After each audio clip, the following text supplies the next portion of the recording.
Alrighty then. Hello everybody, welcome to the stream! Hello. Welcome on in. Yes. Ash went to go get some cat grass. She got her snuggles in, and then she decided to go get cat grass because she could not be bothered. She could not be bothered to bless this stream for the entire time. So we are currently ashless. But we are live. Hello everyone, welcome to the stream. Resident Bard, Geek Outs, Liz, welcome to the stream. I saw Rainy and Haku in there as well. Hello. How are y'all's, how's y'all's Thursdays going? Mine started out kind of iffy, and then it got really good. So I'm very pumped for the Spiritfarer stream.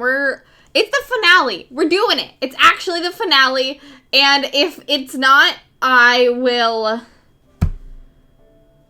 don't know what I will do. I think I will break. I think I will break. I think I will break if it's not actually the finale. We've got literally all of the things lined up for it to be the finale. We have all of the things lined up for it to be the finale. So if it's not the finale, Thursdays are truly cursed, and maybe I just won't stream on Thursdays anymore. Maybe that'll fully be a sign that Thursdays should not be a day I stream. Craft! Koala! Oh my gosh, I have so much. If I start picking stuff off my lips, it's because I put on chapstick, and then Ash decided that my desk was where she needed to hang out. So now my desk is covered in ash hair, and so therefore my lips are covered in ash hair. Just so much cat hair. Ash is the sheddiest cat I've ever seen. That's right. I am. Oh my god, I have so much ash hair on my lips. I am threatening Thursdays. If you don't let me goddamn finish this game today, no more Thursday streams. No more. The other Thursday streams we planned, kaput, gone. No more Thursday streams. We'll find a different day to stream. I have a candle and incense lit. Thank you so much, Haku. I lit a candle for the stream. Thank you, Koala. All of you guys' good vibes are so important to me. Thank you. I really appreciate it. We had a blood test vet appointment everyone in the whole house forgot about. Oh no! I'm so sorry. Just lurking today. Got some bad body pain that I'm dealing with today. I'm very sorry that you have bad body pain, but thank you so much for the lurk, Liz. It's lovely to have you. Even if you're lurking. Especially if you're lurking. Bloop, bloop, bloop. I know, I have to manifest the energy that is on my shirt. I'm wearing my, Big Witch Energy shirt today that John got me for birthday Christmas. You know how that happens. My Big Witch Energy shirt. I'm wearing some cute shorts, and underneath the sweatshirt I've got a floral cardigan. So I'm in vibe clothes. I'm also wearing shoes. I don't know why I'm wearing shoes. I wanted to break them in today, but I'm still wearing them. So we'll see what happens. For birthday miss. Love birthday Christmas. Some good birthday Christmas. But without further ado, I think we shall, I'll load up the game, and then we'll get into some announcements, and then we will, we'll see what the end of Spiritfarer has in store for us. I will wait a little bit longer, because I know that people might want to watch it, and people come in, don't come in right away in the stream, so I'll chill for a little bit before we actually get into the ending. But we'll see what everything has in store for us. So I should delete this email I was about to send to the developer Spirit to do a hot patch of new content. Gemini, no. Alright, I need to get my controller. 1 second. I'm a December baby, so birth miss is a reality sometimes. My brother is too. His birthday is usually like a week before Christmas. So, in this case, it's just, you know, when you buy a present for someone, you either buy it for whatever comes first, and then whenever you see them again next. It's for all the holidays, up until that point. Hey, what's happening Saturday? Well, let me tell you what's happening Saturday. I'm going to pop into the game real quick, and I will tell you what's happening Saturday. Also, I'm very Oh my gosh, Susanna Grace! Hello, everybody! Hello, Raiders! Yes, raiding at the beginning of the stream. Y'all get to see the finale of Spiritfarer if you want to be spoiled. Hello, Raiders! Hello, hello, hello! Susanna Grace, thank you so much for the raid. What were you working on today? What were you working on? While y'all get all settled into the stream, I'll just do a few quick announcements that I was getting to. But firstly, and this might be some fun news for the people that are coming in with the raid, is that I don't usually do gaming streams, and if you like art streams, I'll be doing a 500 follower celebration stream on Saturday. We're going to be doing a 500 follower celebration stream on Saturday where there's going to be some chaos quick doodles with special guest resident bard, a wonderful mod in chat here on the channel doing chaos quick doodles with me. And we're going to be doing three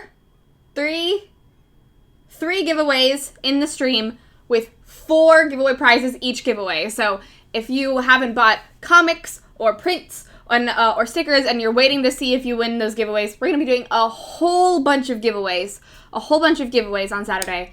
So it's going to be a lot of fun. And you should definitely come and tune in at 3:30 p.m. CST on this channel. Hello. Oh, Matt, thank you so much for gifting a sub to Susanna Grace. Susanna, welcome back to Having Wings.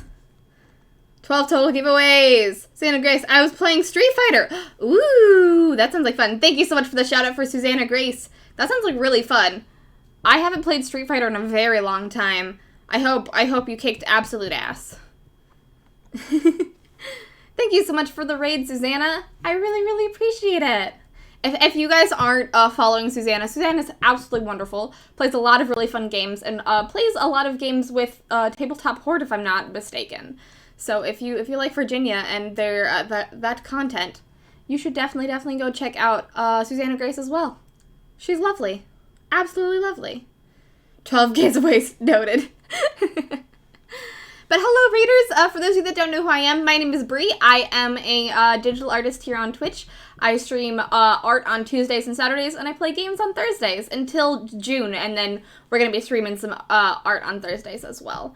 But this is the finale of Spiritfarer. Spiritfarer is a game about loss and death, but it's also really cute and has beautiful, gorgeous artwork and has such amazing storylines. So if that is something you're interested in, we're going to be doing the end quest line for that today. Finally. We've been thinking we were going to for a very long time, and it just keeps not happening. And we're doing it today. I promise we're doing it today. So if you don't want to be spoiled, this might not be a great stream to watch. But if you don't care about spoilers and you want to see what the end of the game is, to see if you want to play the rest of the game, sort of like how that's usually how I approach media, definitely come and stick around.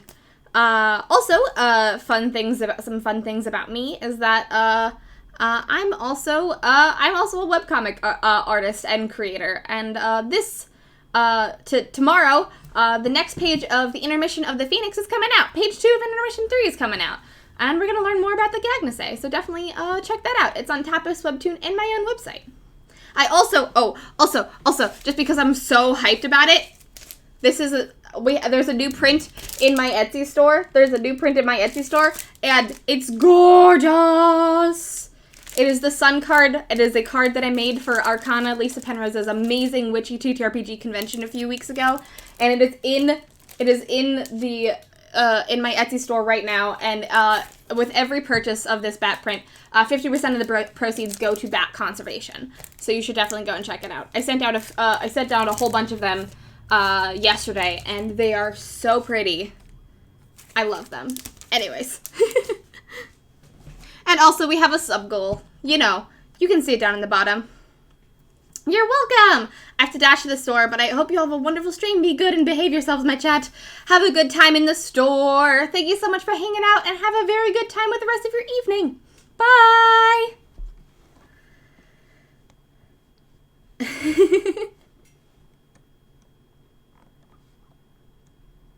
Alright, Itty! Oh my gosh, there's so many people here that I was just raving about stuff because I'm so excited. Itty, welcome on in! Hello! How are you doing today? How is life, my friend? Welcome to the stream. Okay, I am Did you just make a bat print? How long has the bat print command been a thing, John? I did not know you made a bat print command. What the heck? Bats! And also, we have a sub-goal. I will get more into that later, but, we have a sub-goal. It's down at the bottom. We'll be doing a mermaid redraw if we hit 75 subscribers by the end of May. So, if you would like to subscribe via Twitch Prime or gift some subs or whatever, it's a great way to support me, and also we'll get an awesome redraw of some mermaid drawings that I did last year at the end of May.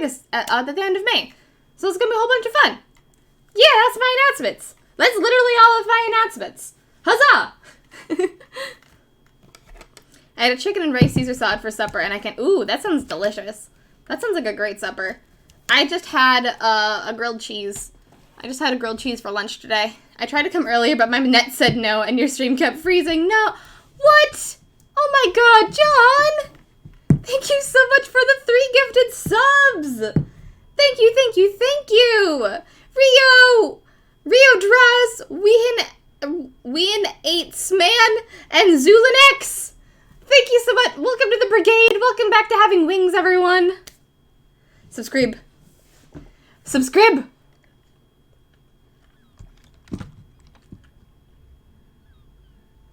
I have not seen the bat print command. Well, I'm so glad that you are here, Itty. How has your Thursday been going? Also, Wien 8's Man. If I'm not saying that correctly, please let me know. And if you'd rather have me call you something else, also please let me know. But welcome to the stream. How's your Thursday going? Hello. Did you come in with the raid?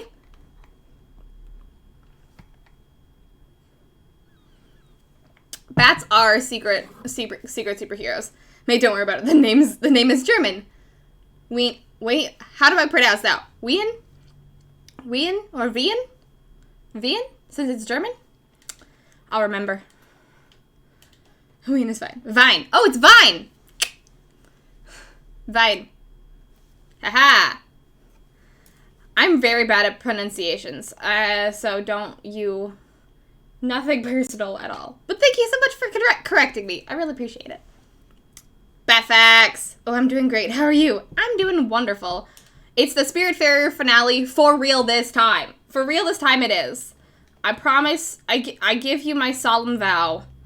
And if it's not, and if it isn't and if it actually isn't, then I will not stream on Thursdays anymore. This is my threat to Thursdays in general. Thursdays, you will not have me grace the internet. I promise you that. Yes, Susie dropped me off here. Awesome! How was Susanna's stream? How was playing some Street Fighter? I've not played Street Fighter in forever. This is a very different game than Street Fighter, but it maybe is a little bit more emotionally turmoil. Honk Riot! Aw, thank you, Itty. Wait. Hold on. Why are we honk rioting? Could it be a finale vibe check? Thank you for the finale vibe check. Honk riot.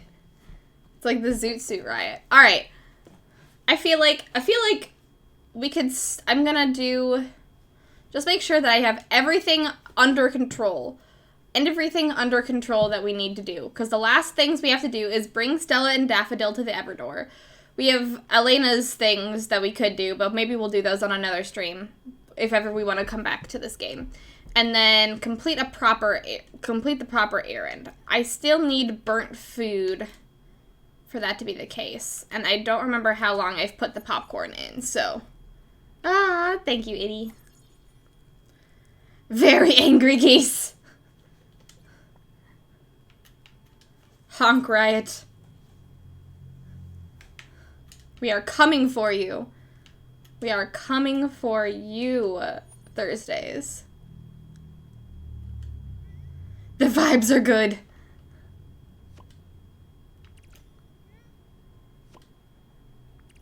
I'm glad the vibes are good. I did not light a candle today, but I did spend most of my day outside today. Well, not most of it. Starting starting at my lunch, I spent my day outside. Because I started getting a headache from looking at a screen too much. And I still looked at a screen while I was outside, but I was outside looking at a screen, so that somehow made it better. And I was eating lunch, and then I did some work outside, and it was so nice. It was an absolute beautiful time. It was a beautiful time. I highly recommend working outdoors if you have it, if you can. I downloaded the thing that I was working on my computer onto my iPad and just drew outside. So good. Yes, lights, candles, hell yeah. I did the same thing, yes! The biggest wish I've left is the player character also a dead spirit that needs to pass. It's looking like that is the case. It is looking like that is the case, Gemini. So, up until this point, if, for spoilers ahead, also, content warning death. I really should put that, I always think about it and then I always forget in the, in the title of the stream. But this game is very much about death, and it seems, but not in, like, a gross way, in more of just sort of, like, an honoring and sort of realistic sense, even though this is a game full of animals. If that makes any sense, just all the different, like, ways of dealing with grief and death and things like that. And it's very interesting. It's very, very cool. And based on this quest that we got after we finished talking to our sister, the last thing that we did, our sister came and said hello to us, because we were apparently on our deathbed in the hospital, our main character, and this whole game has apparently been, well, there's our sister right now. There she is, up there, that's Lily! She is basically talking to us on our deathbed. And this whole game has apparently been, while Stella has been in the in-between state, in between life and death. And that is wild! I did not see that coming. I had thought she had already died, but no. And, oh boy. We have a porch swing, and that thing is dangerous.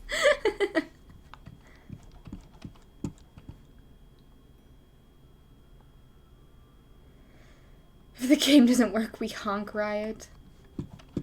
Yeah, please do, John. If you would like, please do. But yes, and so the quest that we're going to do to trigger the end of the game is called Stella's Last Voyage. It says, bring Stella and Daffodil to the Everdor. My time has come. I am no longer alone. Lily and Mom are with me, holding my hands somewhere out there.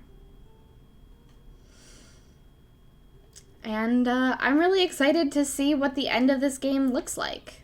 I think before we go, we should hug Lily. I think on our voyage over to the Everdor.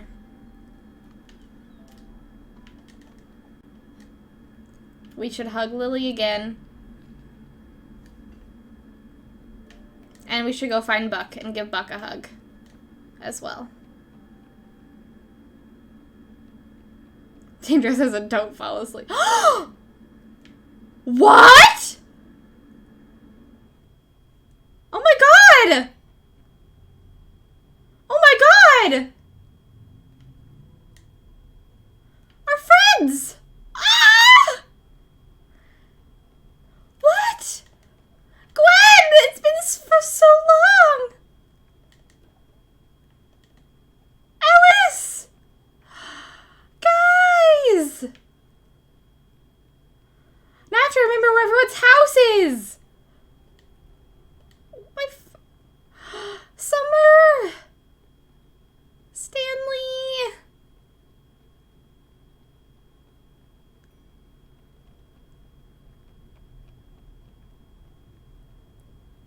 Hi, everyone!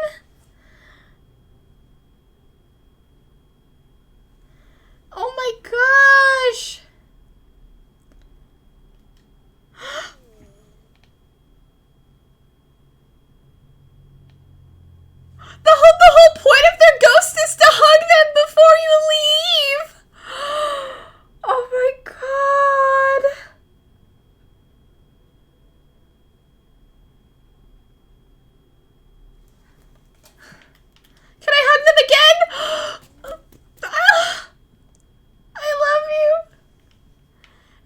Buck. Up there. Ah, Astrid!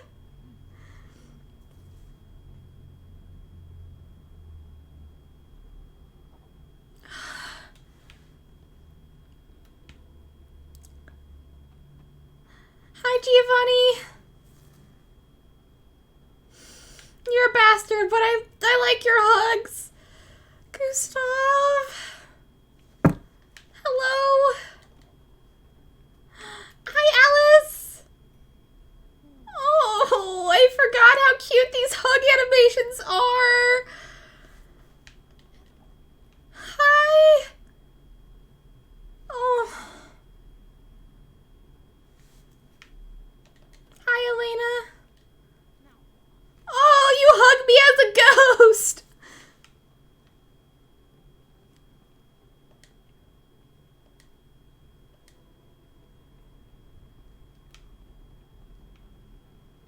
Summer.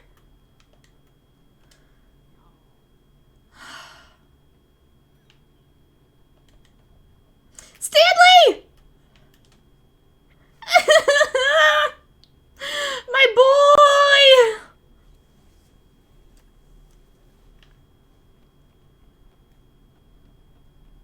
Hello, Uncle. Just another... Oh.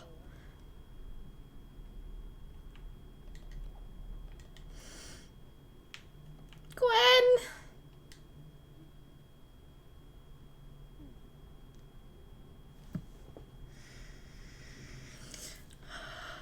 Oh my goodness.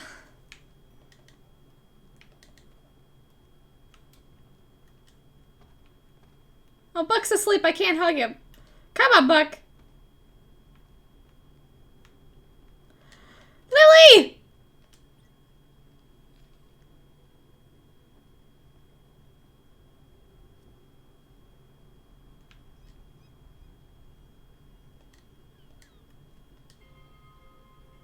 Buck, wake up. There you are. Thank you, Buck, for all of your wonderful D&D. And being my friend till the end. I love you, my weird dragon bird.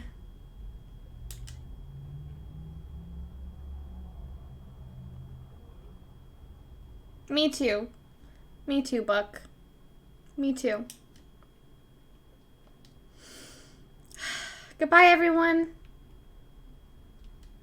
Thank you so much for everything. Oh, did not mean to sit on the couch. Nope, stop.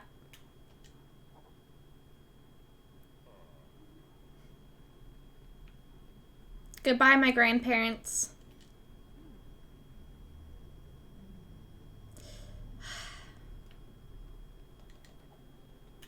Goodbye, Atal. I love you.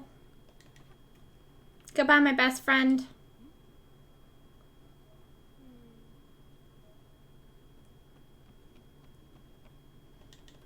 Goodbye, Alice. It was very nice to meet you. Goodbye, Bruce and Mickey. You deserve love, wherever you are. Goodbye, Elena. You're a very bad teacher, but you do give a very cute hug.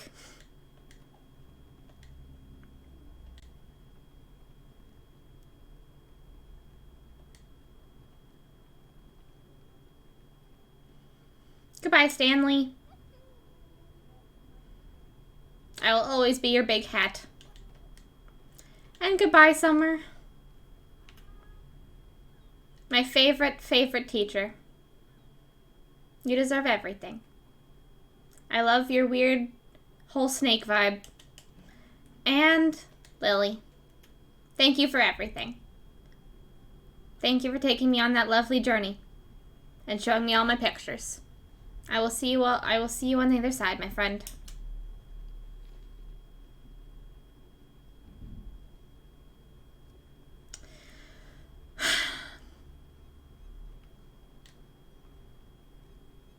All right. I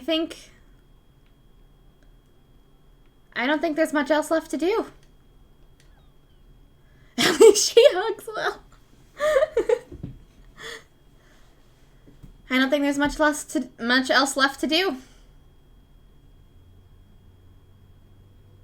Oh no, my feels. I know. Everybody, please be ready. Everyone, please get ready. The feels are coming.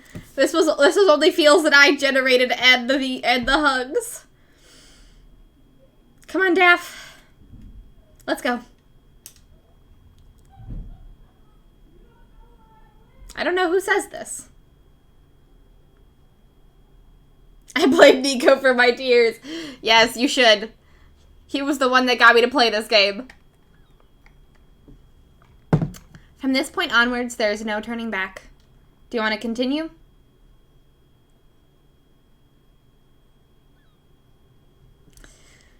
I think we do want to continue. We can always reload a save. Or come back to this after this. Let's do this.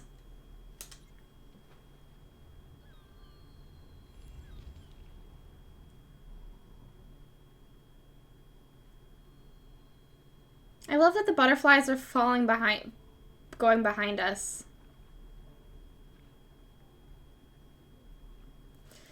Oh, this animation is so gorgeous. I'm not crying. Nope. Oh, First Clone, thank you so much for the sub. 12 months. A whole year. Well, fuck you, Dad. I know, it's ending. Hugs blanket. We're not alone. Daff is on our shoulder.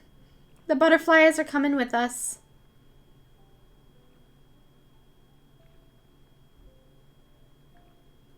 We're not alone.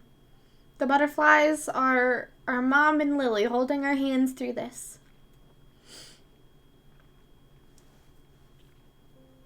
Hi, First Clone, we're crying. Happy 1 year.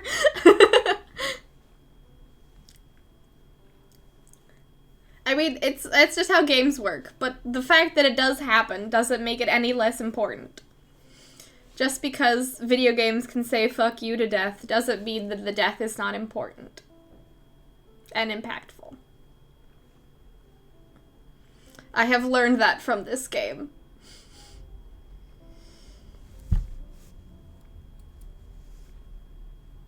I cried at the end of Final Fantasy VII. I rarely cry at video games, and I'm tearing up a little bit.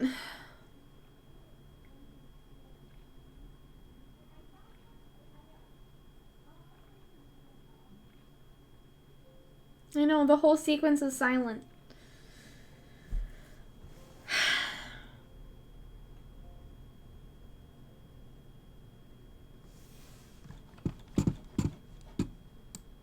I'm just going to turn the desktop audio up just a little bit so you guys can hear it better.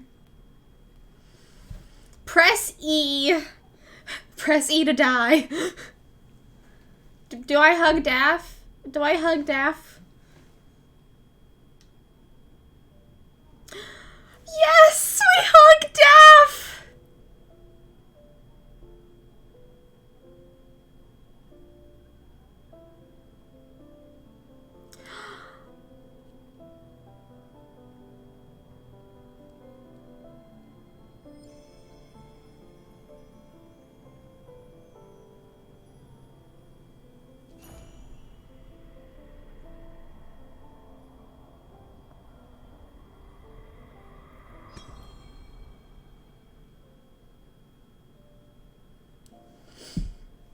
Oh, what does our constellation look like?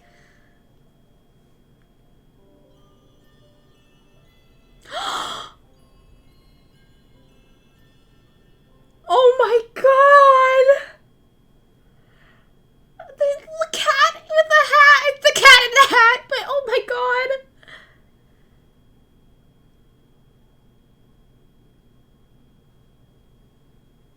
I'm just a big emotional goose. The cat in the hat. Oh.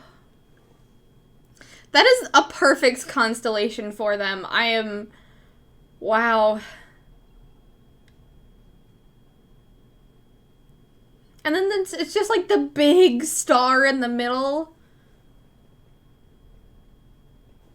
Yeah, and the bright star in the middle for the Everlight.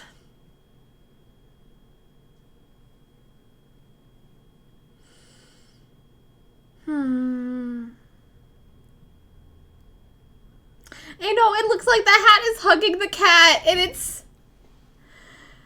Oh.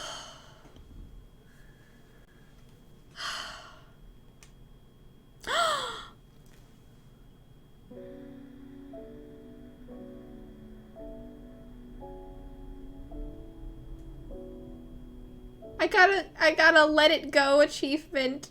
Flowing through the seas of time, memories that were left behind bring us closer to the end. Look at everyone's constellations. As friends, take me through the mist and storms in waters that are still unknown. Thunder guiding starlit sky. But there's loving memories of so many people. Say goodbye, and I'll take your hand and guide you through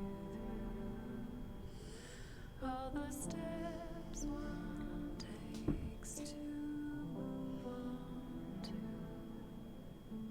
a place, a world unseen to us all, but it's okay, we'll be together.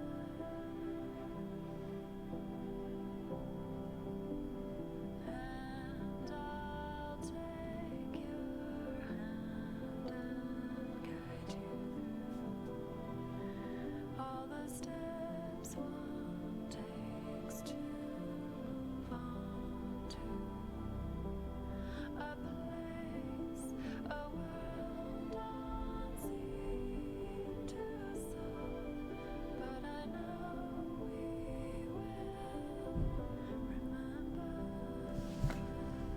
And I'll take your hand and guide you through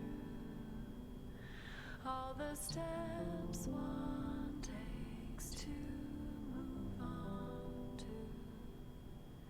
a place, a world unseen to us all, but it's okay, we'll be together, my friend. There he is! Nico, there's your name! Nico Japando and Junkie! Look at you! You're in the credits! Look at you! I was looking for your name because I knew you were a beta tester. Oh my god! You're in the credits. Isn't that fun? There he is! It's Nico!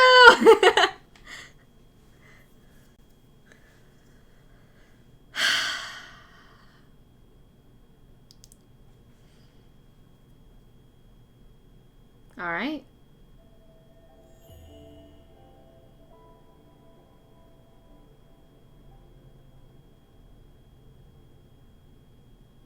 There we go. Wait, what? There we go. We're only 45 minutes in and we ended the game. Yeah, now it's time to look at the art book. We did it! We did it! Yes. I mean, I know we're very sad, but we did it! We finished the game! It took us forever! We did it! Very, very solemn, and then party! We finished the game! It was actually the finale! We did it!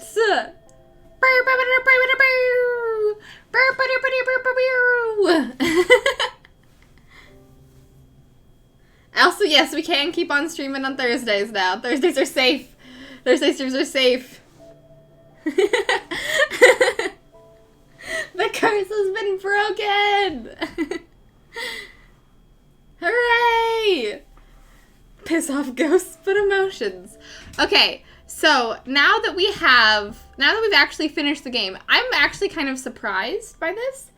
I mean, the Lily update really did give us a lot more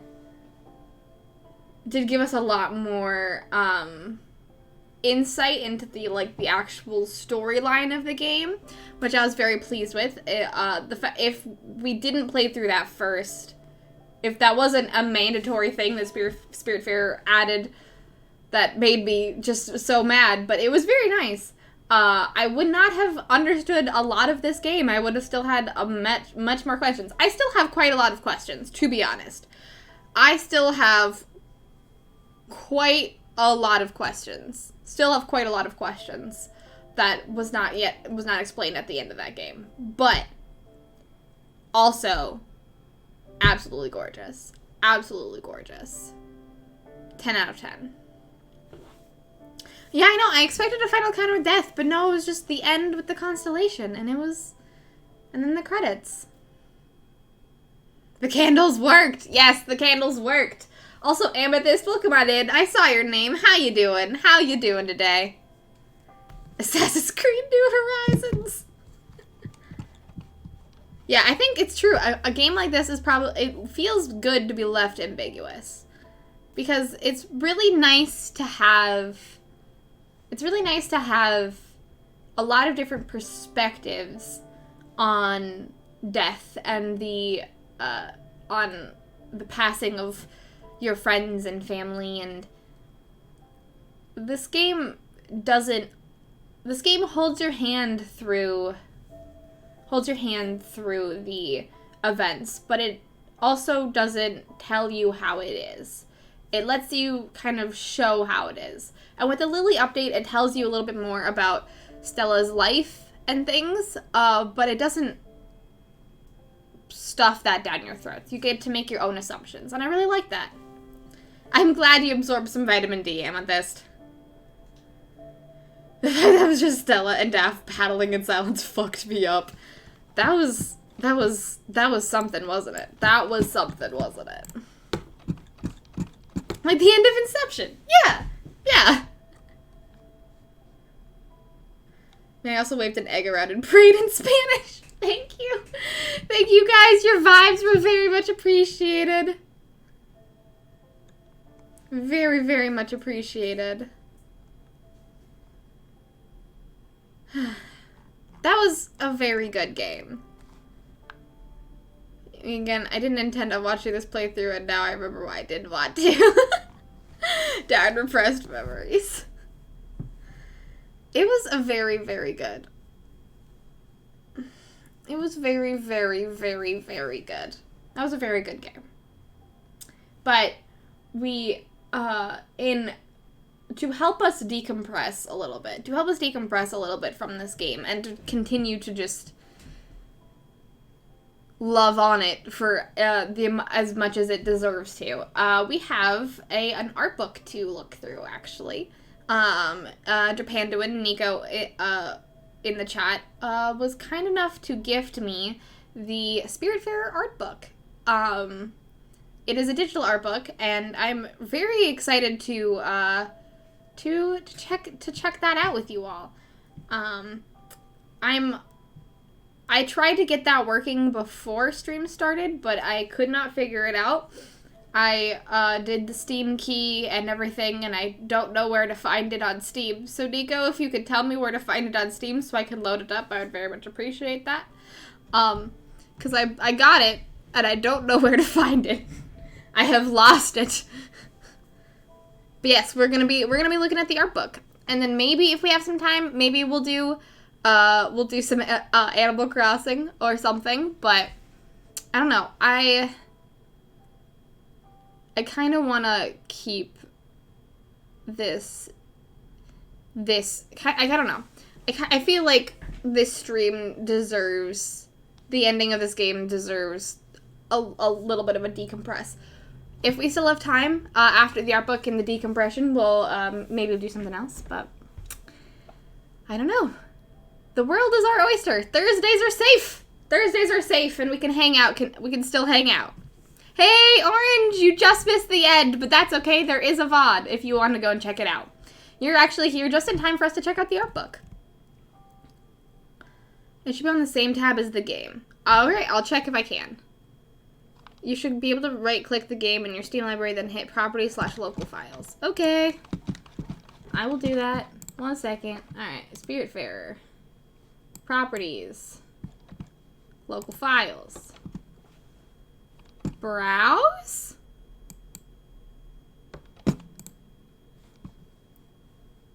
There we go. There's the art book. PDF! Alright. Oh my god, guys. It's already so gorgeous. Okay. Let's fix up my setup real quick. Let's fix my setup real quick. Window capture.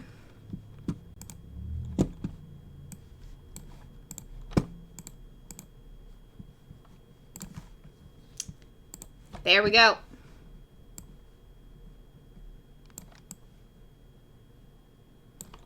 We'll have Spiritfarer on in the background, why not? Yeah. I don't know if this is this there? Okay, yeah, we've got it. We've got it. Hell yeah. Okay. Uh-oh. Of course that would change the screen size. Bree, what you doing? Haku! Thank you so much for gifting a sub to Orange! Orange, welcome back to having wings. Alright. The clouds. My god, I know! Isn't it so gorgeous? Isn't it so gorgeous?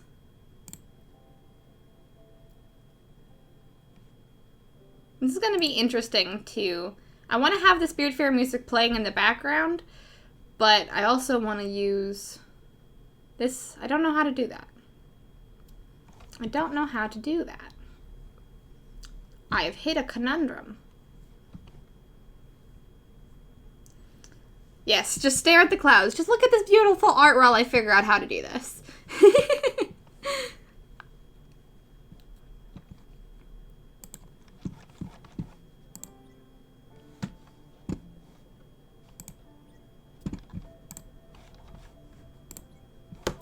There we go. That should fix it. Damn it. Even window? Oceanic! Thank you so much for the host. Welcome on in. How is your Thursday going? How is your Thursday going? Okay, that didn't fix it. Can I make the window smaller?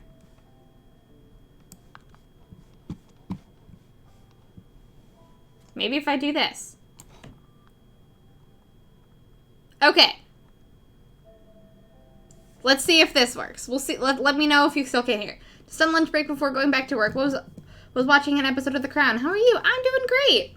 I'm doing great. We just finished Spiritfarer. We finished the game. The finale happened for real. We did it.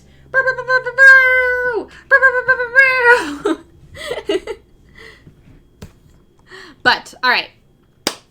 This piece. So we're just gonna go through this art book. We've got 49 pages to go through. We got this. Thank you. Music is still there, just quiet. Great. That's what I wanted. I wanted the music still to be in the background. Yes, honks.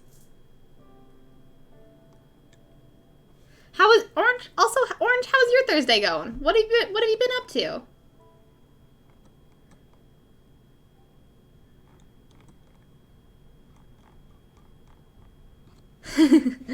Honks. Honks. Honks for finishing the game. We did it. Alright. So, let me, also, if anything about this setup needs to change, please let me know, because this was improvised. But, oh my god, look at this art book. Because, I don't know if you can, I mean, I didn't notice at first, but all of our spirit, like, not all of them, but a lot of the spirits are in the clouds behind us. We've got Summer and Atul and Gwen and Astrid and Bruce, or Mickey, not Bruce. And then I don't know if there's like a little owl cloud coming out from the clouds. Ooh, I'm glad it's been fun. I can't wait to see it, Orange. And there's this owl. I can't tell if this is like early art of what Mickey might be as an owl, or if that's just like baby death. If it's baby death, I'm super down for that. And then there's Buck as well. And our friends are in the clouds behind us. And then there's little Stella and Daff. And, oh, gosh. Also, the water is fucking gorgeous. Already, this art book is too much. And then on the next page, we've got to new Spiritfarers. Eldritch horrors, endless caverns, and dark tentacled monsters filled our minds in the summer of 2017. We just shipped Sundered, our second game, and we need a break from the darkness, from difficult gameplay, and from the sacrifice of one's humanity in search of power, our daily struggle at that point. We saw new horizons, colors, warmth, and joy, but it simply wouldn't be a Thunderlotus game without something more. A game with emotion, intention, and reflection. A game which would become a Spiritfarer, a cozy management game about dying. This art book chronicles the artistic journey of Spiritfarer, of our small team of artists, and how we end up making what became Thunderlotus' most ambitious game ever. We hope you enjoy the journey as much as we did. And then little Daff with the hat. Little Daff with the hat. It did. The candles helped. You guys lighting candles and incense and all that stuff, all of your vibes extremely helped. So thank you very much. Ooh, early concepts. Ooh, an early concept was a train.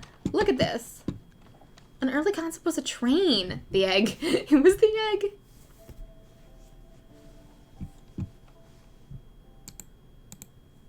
Look at that.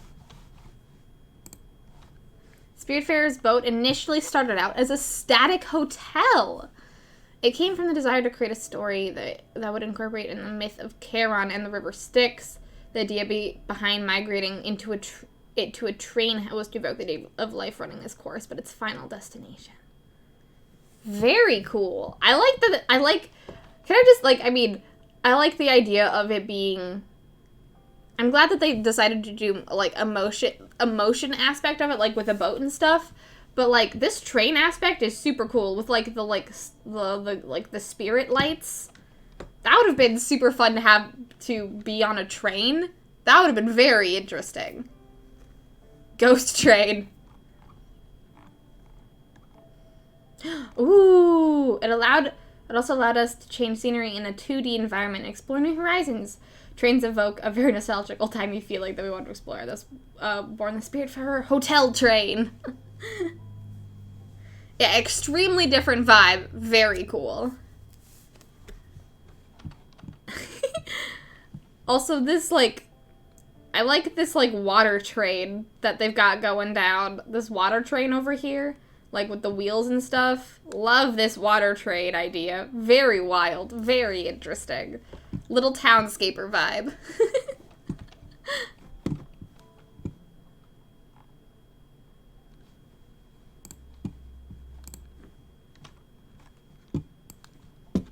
And then look at all these character designs. Oh my gosh. Cute! Free hugs, and it's a porcupine! Oh my gosh.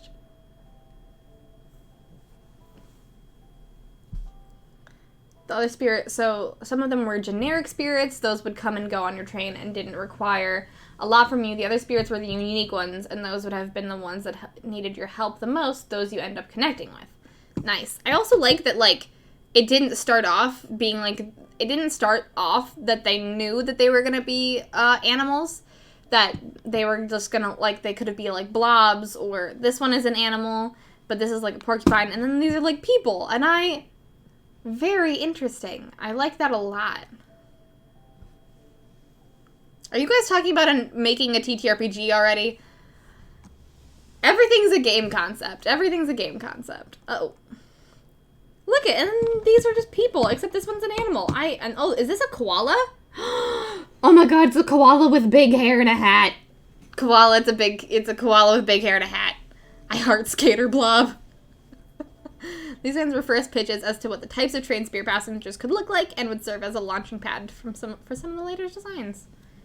Look at that. Wait, it is, I didn't even, it me! You!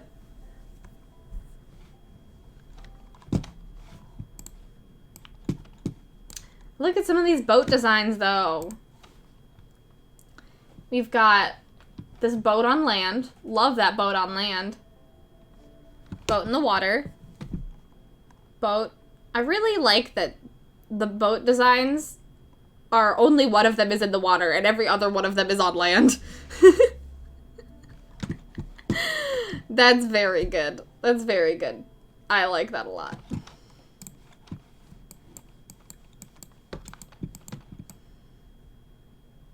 Ooh, that's a very rustic boat design. Look at those houses. I kind of wish that they would have kept more of these lantern vibes. They had lanterns on the front of the boat, but I would have loved lanterns all over the boat. Boatel! We always want to make a TTRPG. That's our constant state. Ooh. What felt like a very natural transition, we ended up going with the boat hotel. We chose the soothing sounds of waves gently rocking your boat over the mechanical sounds of a steam engine running throughout the game, and it set the tone for what would become a peaceful journey into a character's final moments. Very nice. Ooh! I'm gonna zoom back out. Okay, there we go. Oh my god! Look at that! Look at that background design, though! Oh my god. As someone who used to do a lot of backgrounds, this is gorgeous.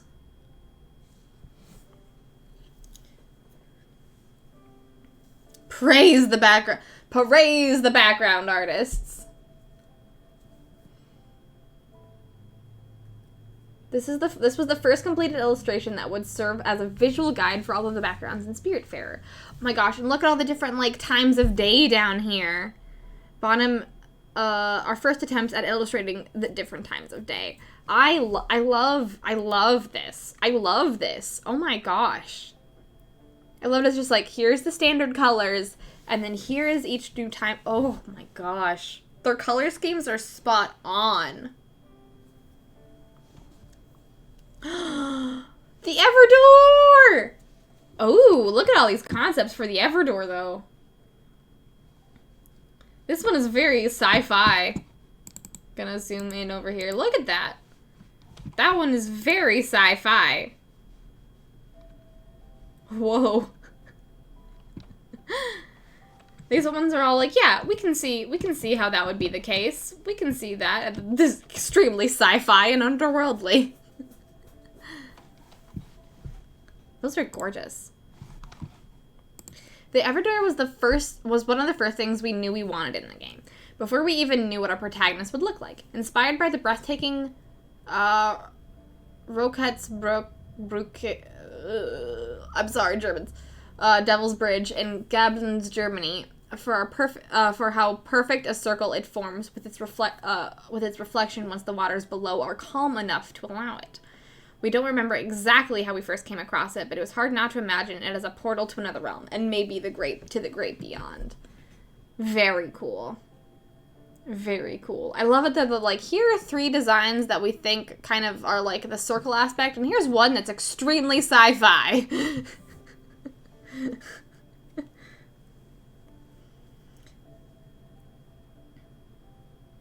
I like the bottom right, but I feel like the final product is too perfect, but I prefer that one. Yeah, I mean, I don't know. This is just gorgeous. Like, they chose the right one. The final product is amazing, but I do love the simplicity of this one and the, like, coolness of this one. As in, like, cool colors, not as in, like, ooh, man, that's super cool. Stella. Okay. Ooh, we wanted the scene to have striking, vibrant colors while also invoking serenity and comfort. The loud run of the water is made peaceful by its stillness and by the soft, white, billowing trees adorning it. Yes. And then the blood red water. And then the blood red water. You know. Calming. Calming and comforting. Blood red water. Also, can we just admire these Bob Ross fucking trees? You guys ever watch one of his videos where he paints, like, snowscapes? Fucking wild. Kool-Aid Lake. I feel calmed by blood. We're gonna zoom back out again. Here. So let's first hello. Charon! Oh, I really like their design for Charon. I really, really do. Stella's choice to alone first goodbye Charon was a fun character to explore. Having a stark contrast between a colorful Stella and a classical, grim, and darker Charon was at the core of Spiritfarer's inception. It also helped define how Stella would be influenced by Greek mythology, as well as its significance to her. Figuring out how to represent him in Spiritfarer meant figuring out who he was and what his personality was. Was he friendly, goofy, was he almighty, or even evil? In the end, we decided Charon would be regal, while still being amicable towards Stella, as he understands the monumental task he asks of her. He knows that his time is up, but trusts Stella to make the journey her own. I really like that they only have... I love that Charon is like this big hulking figure that's super dark, and then the only thing you can see of him is his one giant star in his face.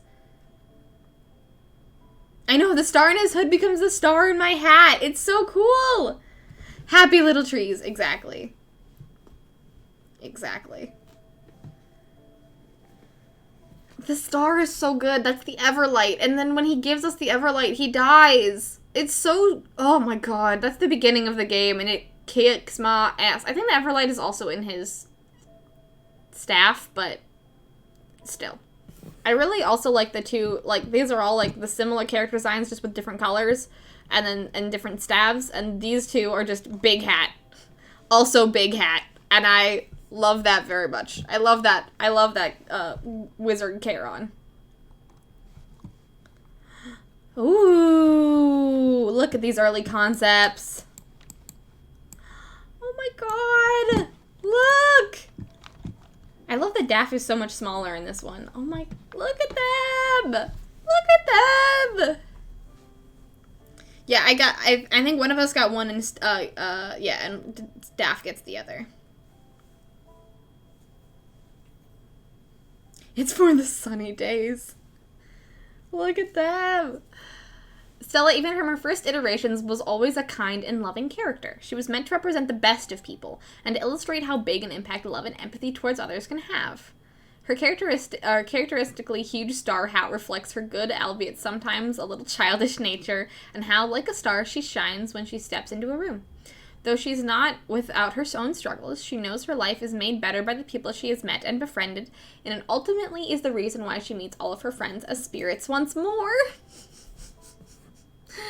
I know, that pose is extremely anime. The little, like, sketch down here. Oh, Zulinx! Thank you so much for the follow. Or Zulinex. Well, either way, thank you so much for the follow. Welcome to the brigade. I haven't gotten there yet. 1 second. You guys can't read faster than me. I'm the one streaming. Oh, she gets to meet all of her friends as spirits once more before her last voyage. Always accompanied by her trusty companion Daffodil the cat, she takes strength and pride in knowing she has helped people she cared about, even if sometimes with just a smile. Daffodil can sense her sadness and always makes sure to provide the best support a cat can offer, cuddles and purrs. Daff is the cleric of cats. I love Daff. Oh my god. As Spiritfarer's creation evolved, it became clear to us that Stella had to have been a real person. Had to have lived a real life. Ooh, okay, so she didn't start out being that way. The world of Spiritfarer then became a projection of Stella's life as an end-of-life care nurse, imagined by her while she herself was living through her final moments. That's... I mean, I knew that, but that's such an interesting concept. That is such an interesting concept. It's a very good elevator pitch to this game, I must say. That is amazing. Hurts like a truck, but damn is that not clever. Also, love this sketch. 10 out of 10. Also, look at these characters. Look at these early concepts. And this little Daff sketch down here is my whole heart. That holds my whole heart.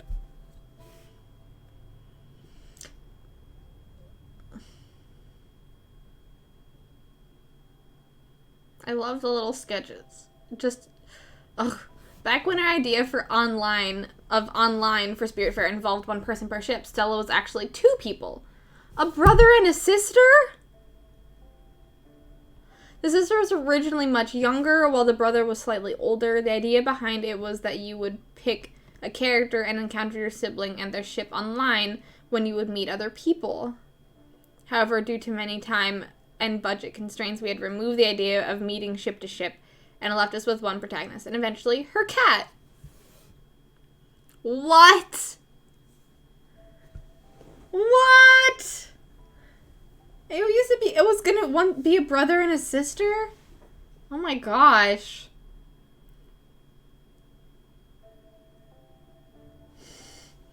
That's news to me. I had no idea. Oh my god, all these character designs! Holy! Look at this! Look at her cat! Look at these little cat designs! They're so cute! The online costs explained in page 13 briefly overlap with the cat idea, but was quickly scrapped for the aforementioned reasons that left us with a cute main character and her goofy daffodil. One we had to dress and the other to color. This was also when the star hat was born. This is when the star hat was born! Oh! Like, look at all of these, like, different iterations for the character! Oh my gosh.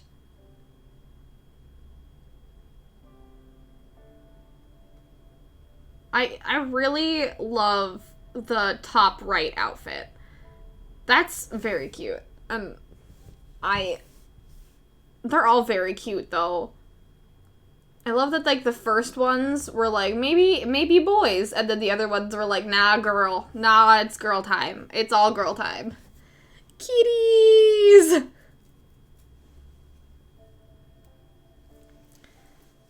And then like I love that in these like look, there's a little star on the cat's back. Oh my gosh. Like, and they all had floppy hats, and then but they took the star hat from these design and the color scheme. Oh my gosh, so cool, very cool, not uncool, extremely cool.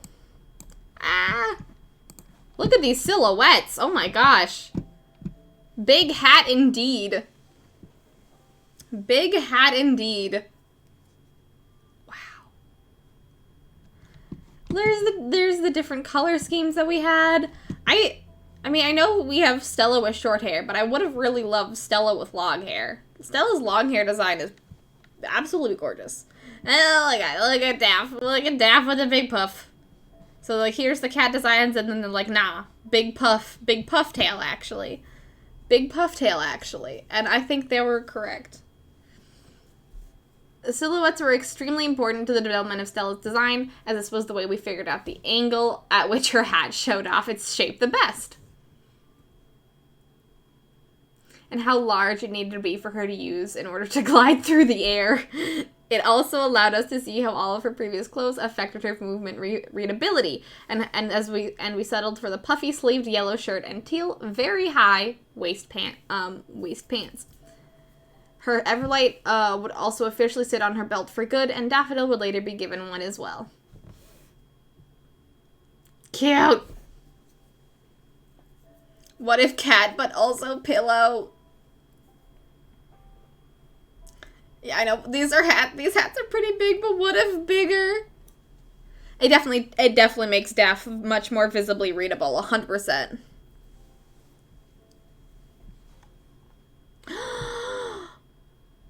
Look at our friends! Our early friends! Now, this is actually what I'm really excited about. I'm really, really excited about the spirits. I want to know how they got the spirit designs.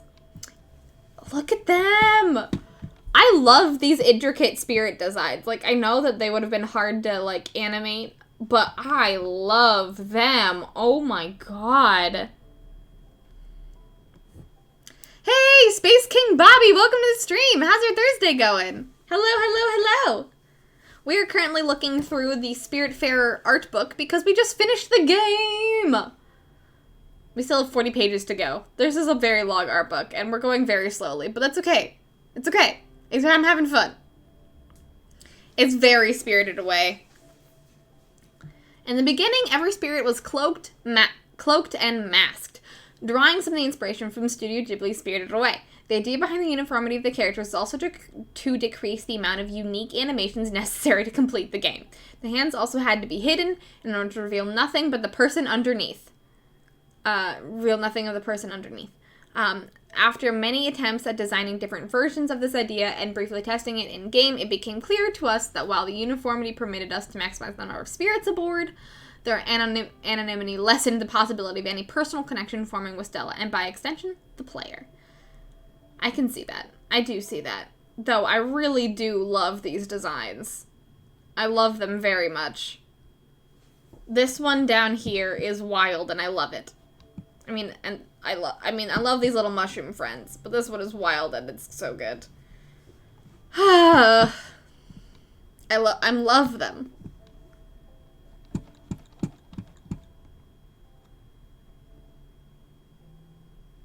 I know, yeah, the very center design at the bottom, though, is so cute. Shroomy boy. Just popping on Fallout 76 for a little bit. Not stream or anything, so not intended to plug or anything. But I'm not familiar with this game. What is it?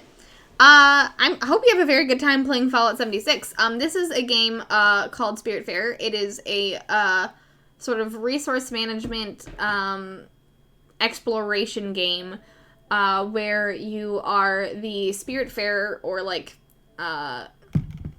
person that brings spirit to the afterlife. You're sort of like a psychopomp, and you are sort of dealing with lots of stories of death, and it's absolutely a gorgeous game and very interesting, and we've been playing it for a very long time, and we finally finished it.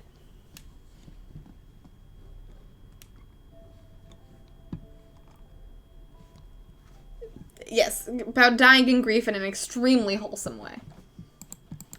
But look at our colored friends. Look at our colored friend. Look, early concepts of Stanley. Our boy Stanley. Look at Stanley. Look at Stanley. We tried giving cloak spirits different masks that we hoped would give them enough individuality, but in the end, only being able to see the full spirit really accomplished the desired effect. That revelation, however, made us realize that there was immense satisfaction in discovering a spirit's true identity, and offered a great potential in terms of choice for the characters. A spirit would have to choose to reveal themselves to you, and that, to us, became important. Yes! Also, look at this! Look at the little... I love our little spirit. I love what they came up with. It's very, very simple. Very awesome. And then you get these, cool designs of, here are some spirit friends that you get to meet. I really wish that this guy would have made an appearance. I love this little boy. I want to hug this little boy with 3 eyes. Also, I feel like this is what Atoll came from. Art. Atoll art. Froggy. The art is absolutely gorgeous. The art is absolutely gorgeous.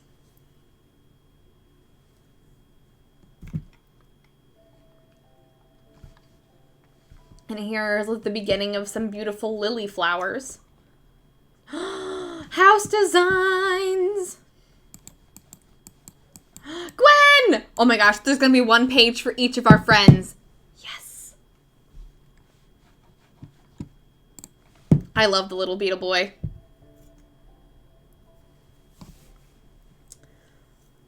Alright. We're getting into some backstory, my friends. Let's do it. Look at Gwen. Gwen's parents had been friends with Stella's family long before they moved to North America. As such, Gwen had been one of the very few constants in Stella's life up to adulthood. Gifted with a brilliant mind and a pragmatic attitude, she had a mischievous side. Being a couple years older than Stella, Gwen had always been a big sister figure for her. One who would always nudge her towards self-affirmation and taking the risks she otherwise wouldn't dare to take on her own. Heir to an aristocratic but mostly dysfunctional family, Gwen had a difficult relationship with her father. He was proud of his daughter, but would often distastefully parade her and her intelligence as a way to receive self-aggrandizement. Symbolic of her rebellious nature and her opposition to a guardian she had to call father, Gwen picked up smoking at a very young age. Yet, despite all her courage and bravado, she never mustered the courage to smoke publicly or in front of him. Ironically, smoking is what eventually killed Gwen. Oh. when she passed from lung cancer in her 40s. As she reached the final stage of her disease, I didn't know this. I did not know this.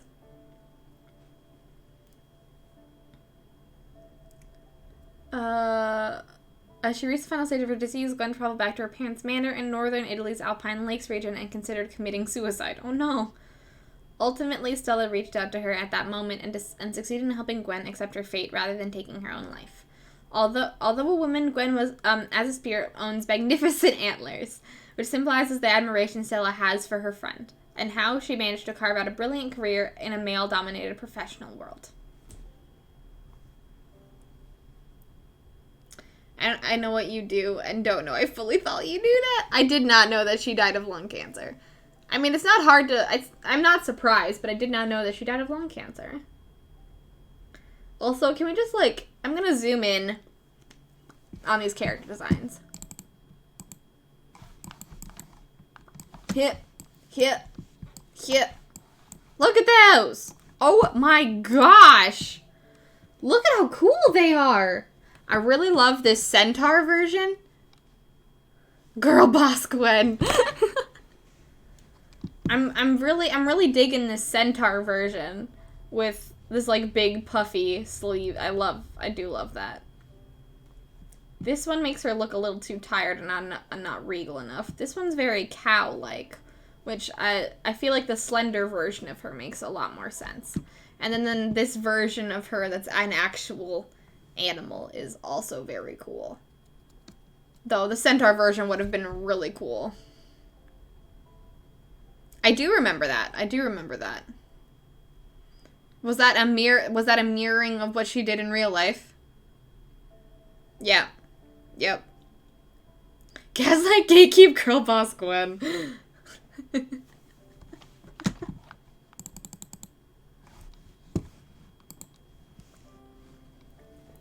Also, her house is just fucking gorgeous. So cute. I want this house. I want to sleep in this house. Look at it. Adorable. Gwen's house is probably the first one we ever drew. Oh! As such, it went through a fair amount of changes. When her loom became its own building, we gave her a reading nook along with some storage for her books and fabrics. When designing for Gwen, elegance and tastefulness were always our primary concerns. We tried many palettes before settling on dark blues and pastels, which we felt not only balanced each other out nicely, but got across her witty yet down-to-earth personality. I agree. Oh my god, look at look at all of the... I mean, I'm kind of going through it. I didn't mean to do this, but oh my goodness! I might skip past the lounges and stuff. I'm much more interested in the characters. But oh my god, look at this book! Oh my god, okay. We have a lot to get through. This is so cool! I know, I love art. These art books are just so much fun. I love knowing what people's process and thinking is. It's so much fun. It's so cool. Alright. Atal! Our good boy. Our good uncle is here. Inspired by one of our team members' departed uncle, Atal is a playful, boisterous character with a heart of gold and a never-ending appetite for food and life. Stella's paternal uncle, he emigrated to northeastern France at the same time as Stella and her parents, before they settled a decade later across the Atlantic Ocean. As a true handyman, he occupied various technical functions in many construction fields until he found his true vocation, union leader, fighting for the rights of disparaged workers. Oh my god. Atal took great pride in teaching Stella all he could about life's little things, from fishing to cooking to simply sitting and enjoying the sunset. As cheerful and petulant as could be, Atal hid an emotional hole that unfortunately could not be filled, regardless of all the love he received, no matter how sensational the gourmet food he ate was. While Stella was still in Europe in her early 20s, Atal disappeared without a trace. This was a great shock to Stella, and she never truly learned what happened to him. His disappearance was one of the reasons Stella decided to move to North America with her mother, Marie, and her second sister, Lily. Her second sister?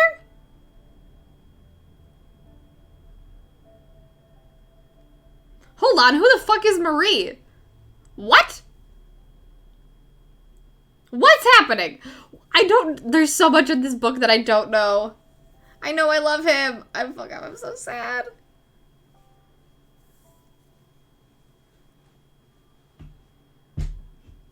The white lily Atoll wears is a symbol of purity, a quality Stella has always seen in her uncle's intentions.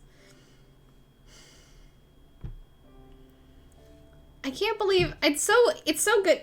I like reading this book because it really answers a few of the things that, like, all of the departures in her life in the game mirror the departures of these people in her life, and I think that is very beautiful. Also, who the fuck is Marie?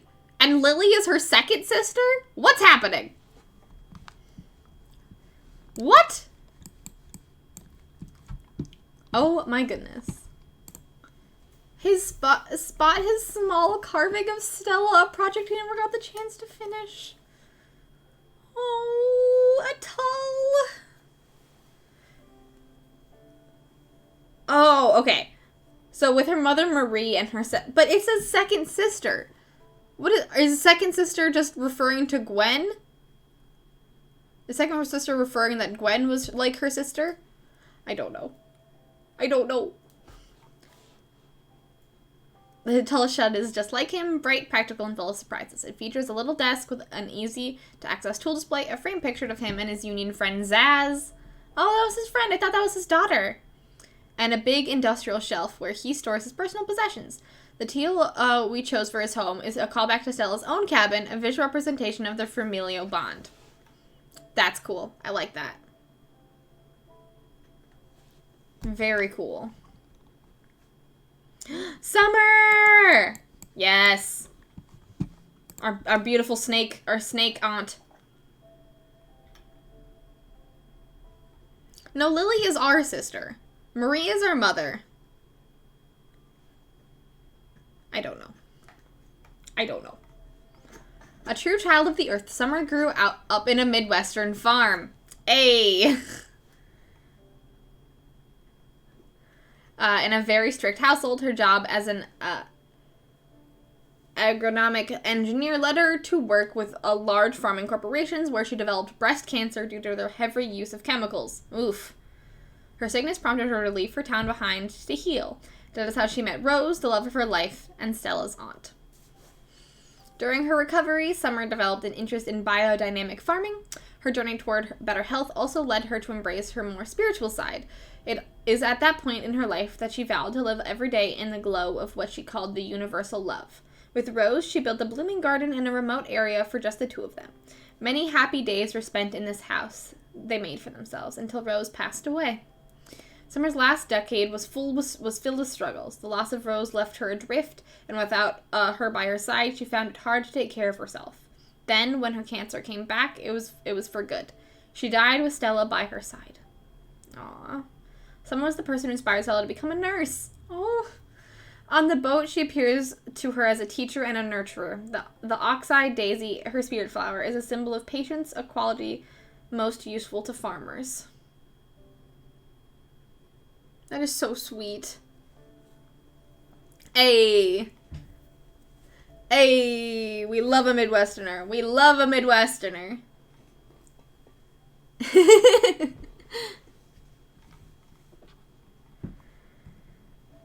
I think we're gonna go through all of the characters, and then we'll probably how many characters do we have? 1, 2, 3, 4, 5, 6, 7. 7 more. Okay. And I think we'll go through all of the characters and then go probably through the NPCs and a few other stuff, and then probably call it there, because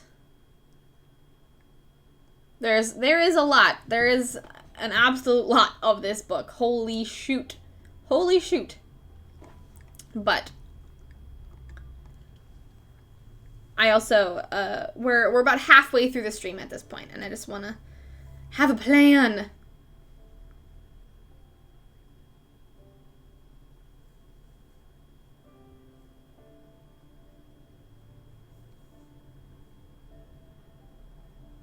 I know. I didn't put that together either.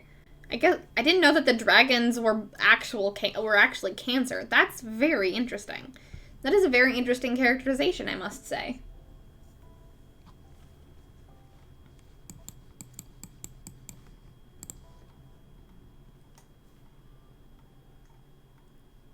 Summer's first request to Stella is a lush space filled to the brim with plants. It is hard to imagine her living anywhere other than a garden. The use of natural materials and warm terracotta colors were all done purposely to evoke both her love of the earth and her interest in sustainability. Indeed, having a darker wall facing a huge window is an Earthship architectural concept that Summer would likely know about. It helps with energy conservation. That is very cool. Alice! All right.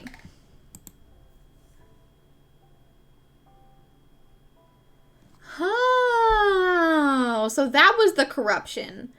That is very interesting. Man, this game is so full of metaphor. I love it.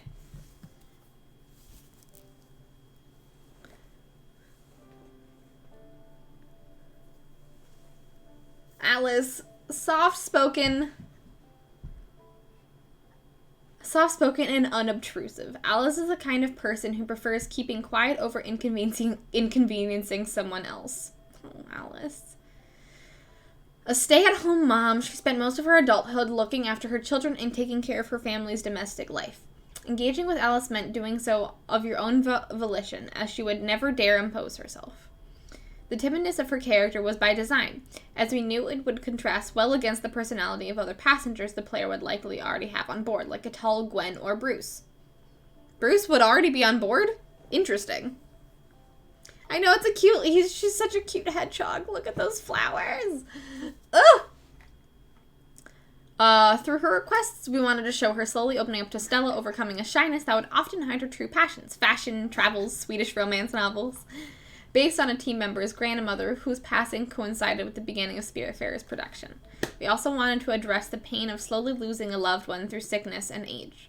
It's something most of us go through, often first via the loss of a grandparent, and Alice's departure was meant to invoke that experience and hopefully offer catharsis. It was definitely a thing, I will say that. As for her place in Stella's life, she represents a turning point in her vocation as a nurse. Alice was the first patient to die in Stella's care, an experience that reaffirmed her will to work in end-of-life care. That's actually really sweet. Peace lilies can bloom at low light in crowded pots. A subdued flower that contents itself with little. It felt like an appropriate pick for Alice. As the choice of a hedgehog for the animal representing her, we felt it got across her gentleness while foreshadowing how dementia would later make her lash out at Stella. Yeah, that's a very good characterization. They put a lot of thought in Alice, and I very much appreciate that. They put a lot of thought into Alice as a character. Alice's house is a humble home that is well cared for. The wallpaper border was used to evoke a very specific aesthetic, the one of a place that was once up with the trends, but hasn't been updated since. The faded pinks and the soft yellow were balanced by dark bottle green. Her bed was always unmade, was drawn so to get across that, freed from the fear of another person's gaze, she is as playful as she is passionate. Very cute. That is super cute. I feel you, Alice. I don't like making my bed either. Ooh, yes! Astrid and Giovanni! Astrid and Giovanni! Our cats. Look at our cats. Ooh! They were inspired by the creative director's grandparents' lives, personalities, and stories. They are the cursed lovers of Spiritfarer's world. The two of them crossed paths with Stella as she was still a teenager in France. Huh. The pair quickly became a substitute grandparents to Stella, who had never known her own. Astrid, an extravagant, assertive woman who dedicated her life to others while at the same time being caustic and a bit self-centered, as represented in Spiritfarer's world as a regal lynx. Having hid Jewish children in her mother's restaurant basement during World War II, Astrid's life had been shaped by her political convictions, as well as by her love for her husband, Giovanni. I love that Astrid's face is, like, in a snarl. That's amazing. Her face is in a snarl. It's so good. Tormented by her husband's unfaithfulness, she finally accepted to sever her bond with him as he betrayed her one final time and passed away at a very old age with Stella by her side. I'm glad. At a very old age. Just as their fates intertwined in life, Astrid only thinks about being reunited with her lover and asks Stella to find him through the course of her sojourn aboard the Spiritfarer's boat. Man, their story is so interesting. I really enjoy their story. Also, I never thought that they looked old in the game, but looking at the designs of these two characters right now, you can kind of tell that they're old. And I would never have picked that up until I knew that they were. I think it's very, very good design. Like, Giovanni, like, looks so much older than I ever thought he looked in-game. Flamboyant and dazzling, Giovanni fought in the war as well as in the resistance, then carved for himself an ordinary life of trade and simple pleasures. Extremely careful with his appearance and his witty one-liners, Giovanni always made sure to do everything in his power to charm everyone around him, even if sometimes involved doing shady things just to win someone's heart. Up until his death by heart attack. Ironic. Ironic. Giovanni stood by his Carpe Diem motto. He understood the pain he had caused Astrid without being truly sorry about it. Oh, Giovanni. Giovanni is adorned by Barrage Starflower, as Astrid's Maliflower is synonymous with how much she became consumed with love. Oh, wait, I skipped a line. Which represents the courage he incarnated during the war in Stella's eyes, as Astrid's Maliflower is synonymous with how much she became consumed by love. Man, I really love... I know that we hated Giovanni so much. Yeah, you break someone else's heart too many times, your own is gonna stop working, apparently. Yeah, no kidding. No kidding. I think Astrid and Giovanni are my favorite characters in this game. I think they're my favorite characters. Because they're so complicated. You want them to have a happy ending. You want them to be less complicated, to fit easier together, and to, like, know things a little bit easier. But that's impossible. They can't be that. And their relationship is what it is. And there is still weirdly love between them, but it doesn't necessarily mean it's good, and it doesn't necessarily mean that it's healthy, but it is there. And I find it very interesting. Cops and Frog Uncle. I don't know. I think their dynamic is very interesting, and I really like it. Exactly.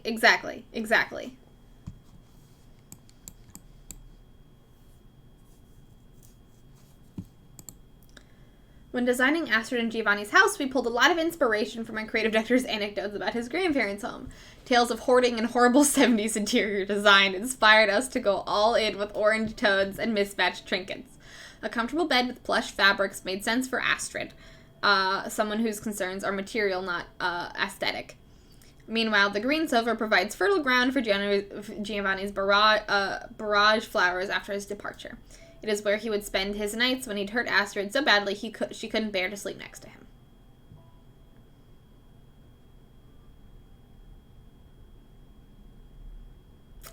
Yeah. All right. Gustav,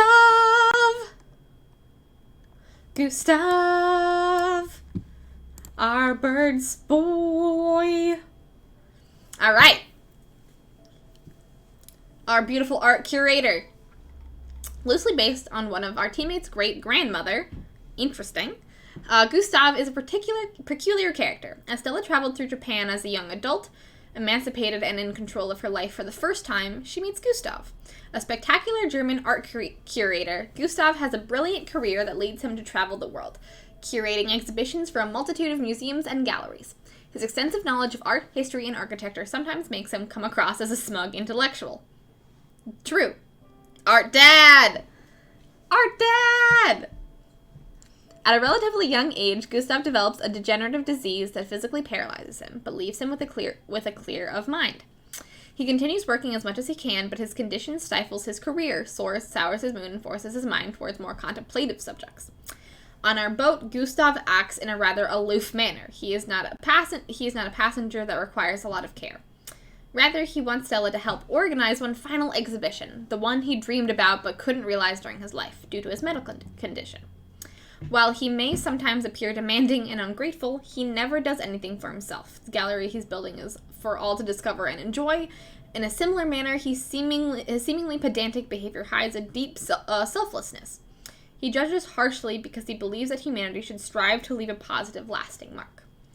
In his spirit form, Gustav adorns a red poppy, which is a symbol of pleasure, sacrifice, and remembrance. I know, these concepts are so cute. Can we just take a moment to just appreciate the big poofy face one? Look at him! Could you imagine if this is what Gustav looked like? Could you imagine? Could you imagine if this is what Gustav looked like? I mean, look at him! Big poof face! Big poof face! Look at him. So good. So good.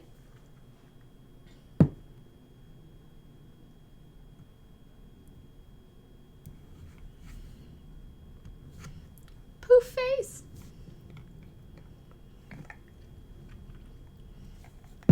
I would have loved. Would have absolutely loved for that to be Gustav's real art. Immensely loved it. Gustav's house was initially designed without actual information on his character, hence the first wildly inappropriate color scheme. Once we sat down with his writer, his whole physical space was revamped. By dividing the back of his house in two, we created distinct spaces in an otherwise small room. His writing desk is inspired by Walter Gropius's famous office, a nod to Gustav's love of modernist design. A few of the things on display in his museum are replicas of pieces made by our team member's great-grandmother. That's really sweet. I love how much they really, discussed this with their team members. Really brought in a lot of different team members' loves and family members. I love that so much.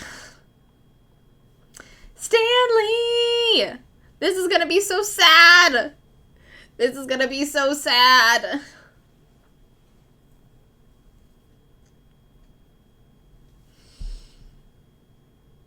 This is gonna be so sad. Get ready for it, guys.